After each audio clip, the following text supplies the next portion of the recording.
Hey, what's up everybody? It's Marcus. So in today's video we're going to do something a little bit different. This is going to be 3 different cameras. Full frame, medium format, and a budget option full frame, all from 3 different manufacturers. We're going to do the Z5, the R5, and the GFX 50R, and we're going to shoot the same images, pretty much the same images, and run through a whole entire awesome shoot that I love doing, Shelby in the car, the old Monte Carlo. We're gonna look at those and see, can you tell the difference? Can you tell the difference between a $900 camera and a $4,000 camera, $5,000 camera? Or is it no difference at all if you just get the right shot? I think that's the main secret, but let's get into this. And please go to ProPhotoEdits.com. You can download my Lightroom presets and Photoshop actions. Every image that you've seen me upload here on YouTube and on my website, on my Instagram, has been edited with these presets and my Lightroom actions. I want to let you guys know that my course is up right now. It's my creative lighting course and photo editing course. So this is like a bundle. You're going to learn how I do all my creative lighting in studio. Every piece of gear that I use, I break it down to why I choose the colors that I choose. Every single thing. No stone is left unturned. And then we're going to hop into Lightroom. You get my Lightroom presets for each file. There's 6 in there right now. There's going to be 12 by the end of the year. Then we'll hop into Photoshop and I give you screen recordings of me editing each one of these shots, so I can show you how to really up your game on both sides, shooting and editing. And I also just uploaded 2 new courses. This is the light bending technique that you've seen on my Instagram. Go check my Instagram out, I'll link it. And this is all done in camera with minimal gear, and I'll show you exactly how to do that. And I also just finished uploading the complete and partial silhouettes that you're looking at right now. This is totally different than how you expect it to be done, and it's not very expensive to do it all. So once you're in, you get every new lesson that I upload, so consider checking that out. Alright, let's get into this. Alright, so in case you guys missed the last couple weeks, please subscribe because I have videos coming all the time. But I did the Nikon 35 1.2 adapted on the Z5, how to make that work and how does it work. This is R5 BTS footage you're watching, by the way, right now. And then I did the Z5 files versus the R5 files, and people got that video kind of misconstrued. I wasn't comparing the actual cameras, but the files from an entry-level Nikon, can they compete dynamic range wise and color wise with Canon's R5, their best camera in my opinion. And we did that, and now we're going to take it all the way over the top and we're going to do file output, the Z5 versus the R5 versus medium format, my GFX, and all from the same shoot here. And I will give you raw files, just please do not repost these, tag anybody, anything like that. These are just for pixel peeping and just so you can make your own mind up. So I own the GFX 50S2 now, but these files are going to be from the 50R. Same exact sensor, it's just a little bit different on the S2 with the IBIS and everything. But so you're going to get those files, you're going to watch a little bit of behind the scenes, but mostly we're going to jump right into Lightroom right now, and I'm going to show you guys these files, put some presets on them, push them around, see how they work, and then let you guys make your own mind up. Okay, so I'm not going to spend a ton of time on this because you have the raw files and you can check them out, but I just want to give you my thoughts on this overall thing.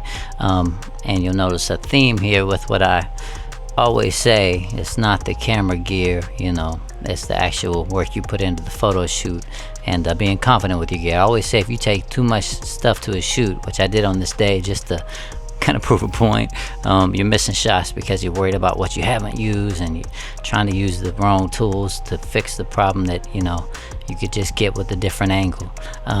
It's all about being creative, but you know, saying that, if you do want to make a decision on the best one tool to take, horses for courses of course, but I want to look at these files with you guys and see how they stack up and how far budget cameras have come, and we've kind of hit like a diminishing returns limit here now that we're in 2022. On the left hand side here we have, and we're going to go in order since I can't put 3 images on the screen.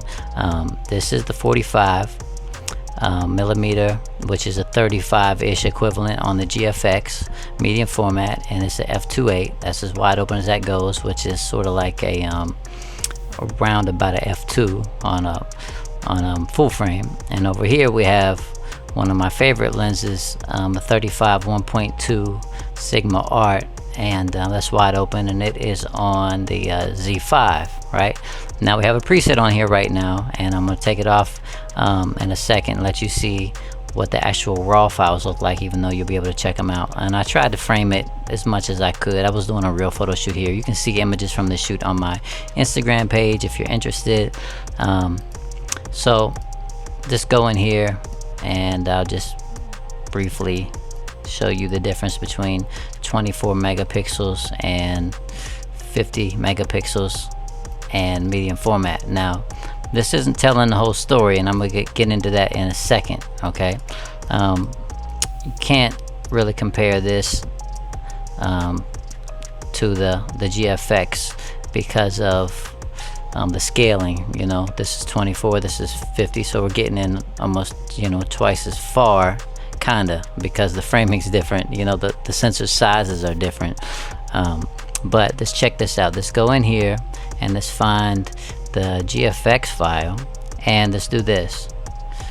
Let's reset this, and I'm using one of my presets from the PPE. That's the Pro Photo Edits Editorial Volume 1. So let's check that out straight out of camera. And I always set my cameras, as I've told you guys, to like a warmer, a Kelvin, like 5600, just because I like the way images look warmer as I'm taking them, you know, looking at the LCD or the viewfinder, and I can fix everything else when I get home. So you'll notice here, just as we go in image by image, this is crazy. You know, that I know 50 megapixels isn't that far different from the R5 that we're going to look at in a second, but quality of the megapixels I haven't been able to match. I'd say the closest is probably the Z7, but it's still a ways away, and this isn't even getting into the GFX 100. You know, a lot of people say that the 50 series has better colors. I've heard that so many times, but I haven't really shot the 100 yet, just because for the way I use it, it's just overkill. For the money, if I had the money, just give it to me. But the files on here are just so good. Now that right you're looking at right now is a raw file. Look at all the color in there, and I'll put the preset back on there just to give it some life, you know, and then I go in there and bump it up. I wanted to be a little bit more moody, so I chose this. So let's go back and reset this image, and then we'll go to the other one, the Nikon image. Find out where I had that bad boy. It is right here. Okay, and what we'll do is reset this one. Take the same preset off of there and zoom in here, and you can see that, you know, shooting at 1.2 is, you're gonna have very little in focus, but I like that look, as long as it hits the eye. And I'm pretty far away here, and you can see the focus fall off. Is, you know, it's really dreamy. I think the GFX has more of an editorial look when I'm shooting stuff that I think needs to have like a magazine feel. I'll use the GFX just because magazines and stuff like that have a lot more focus. But let's be real, magazines are kind of like a dying art form. Just shoot what you like. So you can tell that the colors out of camera on the Z5 are actually really good, and I'm not going to waste a bunch of time here. So I'm just showing you some random files right here, the closest framed ones. These aren't the ones I actually edited and used, but if you want to check out those, look on my Instagram page, and you'll be able to check those out. You know, I chose way better angles and stuff like that, but let's just look at these actual files and go in. Now there's a lot more color in the GFX sensor, and that's not knocking the Z5 sensor, because there's more color in it than there is in most other sensors that I've shot. Look at the lips on this one compared to that, and look at the eyes. You know, there's just a depth there, and I could adjust the white balance over here a little bit to get it to match, but you're not going to get that color depth. I'm not just pulling your leg. I mean, I shoot these cameras for a living. Okay, so here's a similarly framed R5 files, and you know, the R5 is like my main camera. I love Canon's glass. I've always loved Canon's glass, and I've always loved Nikon sensors, you know what I mean? So I'm kind of like at a standstill now until like Nikon fills their lineup. But you know, I'm using a lot of Canon stuff because I do a lot of video, and I found the R5 is just like incredible for that. Paying gigs, people can't really deal with a bad video camera. You miss shots, and I just cannot do that. So Let's look at this, you know, edited. You'll see that there's not as much detail there as the GFX file. We'll look at that in a second. Now pull the preset off of there, and you can look at that file. Now it's just slightly overexposed, but if you wanted me to just bring this down a little bit to get it the same as the others, you're gonna see that there's even less color than the Nikon file. Doesn't matter if your camera allows you to push the files, if your files are good enough dynamic range wise for you to push them where you want them. Now I shoot all these cameras differently. Like Canon has a history of bad dynamic range, and it's not my opinion, it's just fact, compared to other things, but their colors are actually really excellent. Now the R5 fixed that to me a lot, and we've switched sides, everybody. It's the magic trick. So you can see that there are, let's zoom in and see if it'll actually load them all the way in compare mode. GFX on this side right now on the left, and then the R5 on the right. It might not load both of them 100%.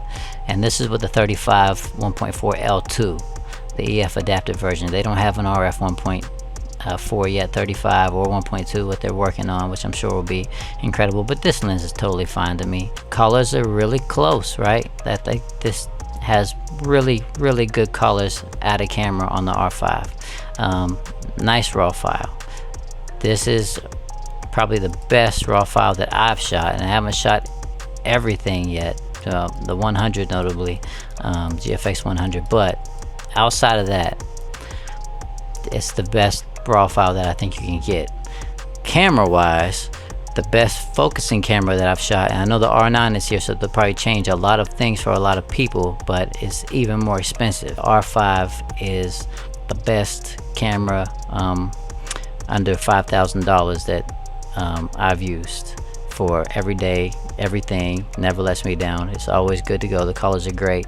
The Z7 probably has a better sensor, just to be honest, just by just a hair, you know, but it doesn't matter because it misses shots more than the R5 by a wide range. And I love Nikon. I'm just being honest with you guys, you know. The GFX is what you think it is. The files are what they say they are. They're incredible. And I have the 80 1.7 and the 110 f2 as well. And incredible lenses, but man, it's a frustrating system when you're using multiple cameras at once. It's just frustrating because it is slow, and that's what it is. I knew what it was when I signed up for it. But when I'm rattling off shots and I'm just saying, get your angle, let me get my angle, no blackout time, hitting my shot, R5 does that. Even the Z7 II, the medium format cameras are not like that. It's a slower pace, but I got a lot of great shots with it. And I always do, because I know when to use it. I love using it in natural light scenarios when the light's going to be unpredictable, when it's harsh. You can bring the highlights back from overexposed, you can bring underexposed files all the way back. And these are just like well exposed files, I'd say, because it was a little bit overcast and everything was looking the way it's, you know, like really good lighting, I would just say, for the way I like to shoot. In my opinion, the shot always wins. Nobody's going to care because nobody's going to be looking at two files beside each other. They look at one at a time, you know. It's just, I think that technology has caught up to a point where if you are studying your craft, a budget camera can take you a very long way if you're really putting the time in to learn photography, get excited about it, push yourself. I don't think you need all the bells and whistles, in my opinion. But until next week, we're going to get back into some really cool stuff, and I love you guys. It is Marcus. See you later.